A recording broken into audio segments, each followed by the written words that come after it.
ამ წუთებში ბათუმის ხელოვნების ცენტრში იაპონური მუსიკალური ჯგუფი ჰანამას კონცერტი მიმდინარეობს.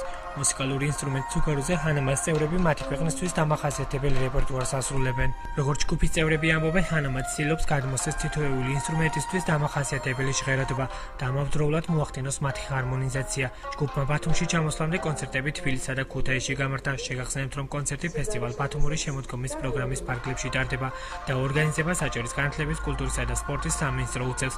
კონცერტი იაპონიის საელჩოს მხარდაჭერით ხორციელდება. ეს საღამო იაპონიის საელჩოს ინიციატივით ტარდება და აჭარის განათლების, კულტურისა და სპორტის სამინისტროს ხელშეწყობით. ჩვენ თანამშრომლობთ, ესე ვთქვათ, იაპონიის საელჩოსთან სხვადასხვა მიმართულებით და ეს არის ერთ-ერთი აქტივობა, რასაც ისე ერთობლივად, ესე ვთქვათ, ვაკეთებ. ჩვენ შარშანად ძალიან საინტერესო მუსიკალური კონცერტი შევთავაზეთ მსმენელს. დღევანდელ კონცერტზე წარმოდგენილია ისეთი მუსიკა, რომელიც მსმენელს საშუალებას აძლევს იმოგზაუროს მთელ მსოფლიოში. მოხარული ვარ, რომ ქართველმა მსმენელებმა ჩვენი წევრების შემოქმედება დადებითად შეაფასეს. ჯგუფი ჰანამა საქართველოში უკვე მერამდენე დღეა იმყოფება. ბათუმში ჩამოსვლამდე ჩვენ კონცერტები ქუთაისში და თბილისში გავმართეთ.